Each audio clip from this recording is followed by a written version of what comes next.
Comment gérer le flux de ses pensées? Comment mieux apaiser son esprit pour un peu mieux profiter de la vie et de sa sexualité?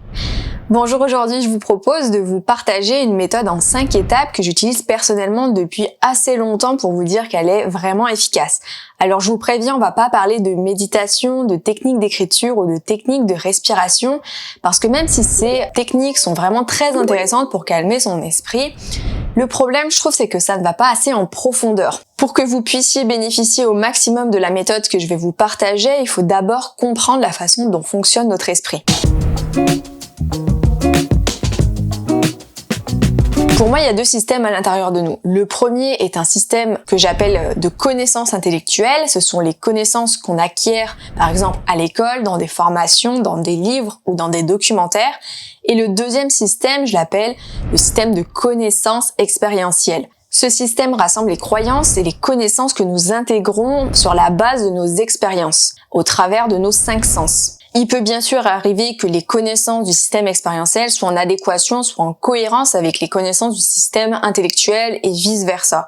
Mais il arrive aussi que ça ne soit pas le cas. Pour mieux comprendre ces 2 systèmes, prenons un exemple en lien avec la sexualité. Par exemple, dans le système de connaissances intellectuelles, vous pouvez avoir une approche ouverte. Vous pouvez être ouvert, vous pouvez avoir envie de tester plein de choses, vous pouvez être ouvert au plaisir de plusieurs endroits différents de votre corps, vous pouvez être ouvert à plein de positions sexuelles diverses et variées ou scénarios ou expériences, mais vous avez pu vivre des expériences négatives en lien avec la sexualité durant votre enfance ou durant votre adolescence, ce qui a fait que dans votre système expérientiel, il y a des connaissances et des croyances qui vont à l'encontre, qui ne sont pas en adéquation avec les connaissances et les croyances qui sont présentes dans votre système de connaissances intellectuelles. Par exemple, si vous avez été abusé, violé, si vous avez été non respecté, si on s'est moqué de vous, etc., votre système de connaissances expérientielles a pu intégrer en lui que par exemple la sexualité c'était mal ou que la sexualité c'était dangereux. Et les implications qui peuvent découler de ces 2 systèmes sur votre sexualité peuvent par exemple se manifester par une perte de désir, une perte de plaisir, le blocage au plaisir, le blocage à l'orgasme, des troubles de l'excitation, des problèmes à avoir une érection, des douleurs génitales, un vaginisme, etc. Et il y a des implications pratiques qui découlent de ces 2 systèmes de connaissances. La façon dont je me le représente, c'est comme si le système intellectuel me semble beaucoup plus lié, me semble avoir beaucoup plus accès au cortex et notamment aux aires du langage. Donc me semble que ces connaissances-là peuvent plus facilement être verbalisées.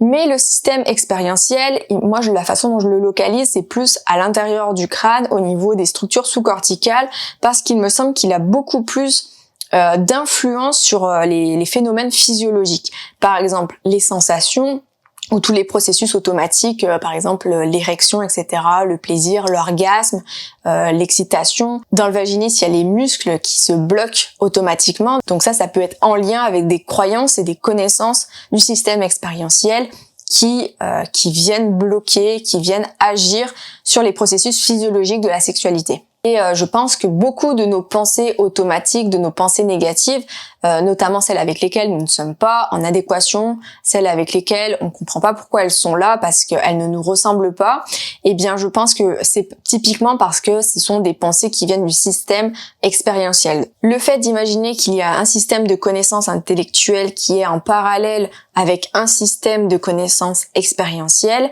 et que les 2 sont pas forcément en adéquation, et c'est comme ça qu'on peut se retrouver avec des pensées automatiques ou des problèmes dans sa sexualité. Donc l'idée, moi, de la méthode que je vous propose, c'est d'essayer de faire négocier en fait ces 2 parties, de se les faire communiquer ensemble et de les faire trouver des solutions afin d'apaiser ensemble, afin d'apaiser la personne, afin de vous apaiser. La première chose à faire, la première étape de la méthode que j'ai envie de vous partager aujourd'hui, c'est la prise de conscience. Parce que des fois, nos pensées sont tellement automatiques qu'on peut ne même pas trop cerner quelles sont ces pensées en particulier. Donc l'idée, c'est de prendre le temps de nous arrêter, d'observer à l'intérieur de nous et d'aller essayer de saisir ces pensées. Ensuite, ça serait idéalement de les noter sur un papier pour ne pas les oublier et puis pour un peu les extérioriser de nous. Mais vous pouvez aussi la dire à voix haute, la pensée problématique. Ensuite, la deuxième étape, c'est de questionner, en fait, de vous demander d'où qu'elle vient, dans quelles circonstances elle survient, pourquoi, Vous pouvez aussi vous demander quel est son message. Est-ce qu'elle est là, par exemple, pour vous protéger, pour vous éviter d'être rejeté ou d'être mal jugé? Donc voilà, je vous invite vraiment à aller vous questionner sur cette pensée, de comprendre d'où elle vient et de pourquoi elle est là, et vous demander si elle vous est utile. La troisième étape, c'est d'avoir une approche empathique. C'est-à-dire que avec votre système de connaissances intellectuelles, vous avez tendance à analyser, à juger, à être lucide, à analyser. Donc l'idée, c'est avec ce système-là, avec lequel vous êtes habitué de penser, c'est d'aller regarder ce petit système-là, votre système de connaissances expérientielles, et puis de lui emmener de l'empathie, de lui dire que vous comprenez pourquoi, que vous comprenez les raisons pour lesquelles, que vous comprenez en tout cas qu'il a des raisons. Parce que même si au pire vous n'avez pas encore trop réussi à saisir pourquoi il envoie ses pensées, eh bien au moins vous savez qu'il existe et qu'en général il envoie ses messages soit par automatisme parce qu'il a fait un apprentissage, soit pour vous protéger. Mais en tout cas, il a des raisons. C'est pas pour rien, c'est pas gratuit.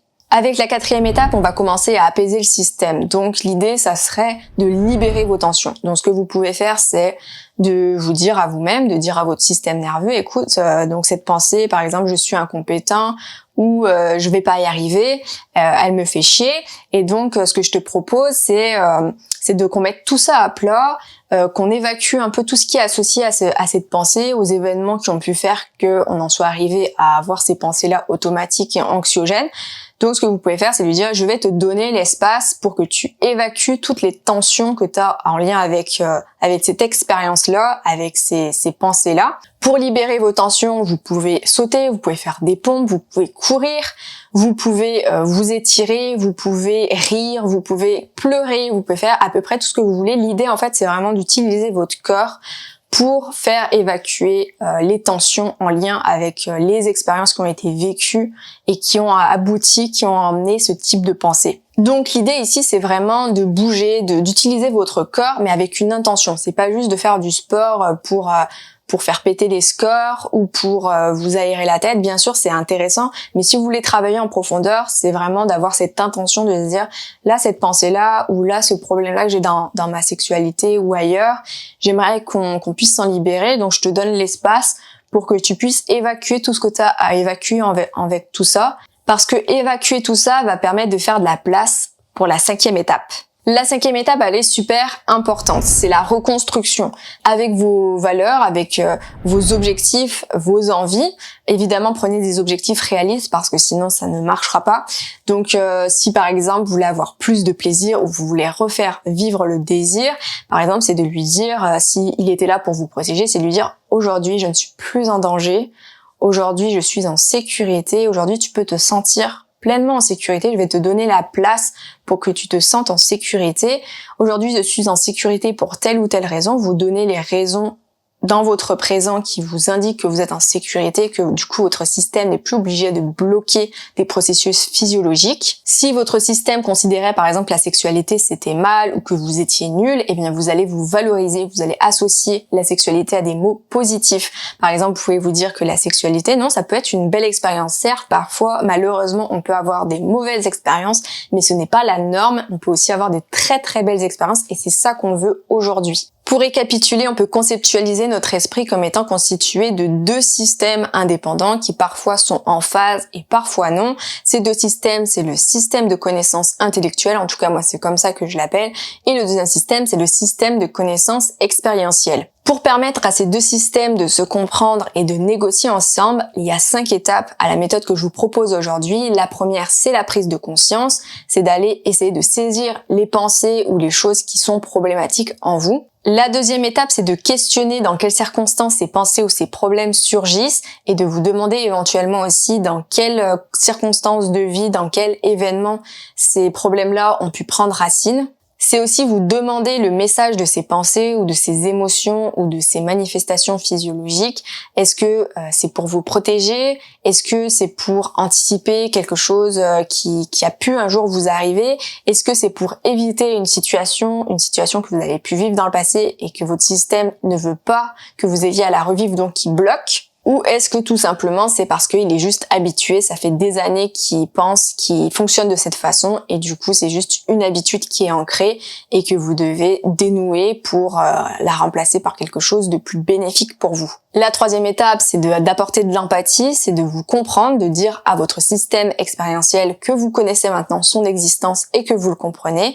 La quatrième étape, c'est de libérer les tensions associées aux problèmes que vous avez ou aux expériences qui ont pu amener à ce problème. Et la cinquième étape, c'est de reconstruire, c'est de remplacer, c'est d'imaginer votre vie sans ce problème, par exemple. Que vous inspire cette méthode que je viens vous partager? Est-ce qu'elle est claire? Est-ce que vous avez envie de la mettre en place? Est-ce que vous avez des questions? Si vous avez des suggestions également, écrivez-moi un commentaire, ça va me faire plaisir d'échanger avec vous. Si vous considérez que cette vidéo peut inspirer plusieurs de vos amis, si vous pensez que cette vidéo peut aider des membres de votre famille, eh bien je vous invite à leur la partager parce que je pense réellement que cette façon de s'envisager peut réellement aider de nombreuses personnes.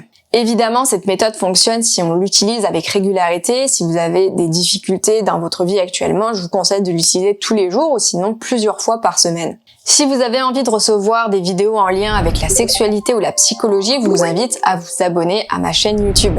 Et je vous dis à très vite.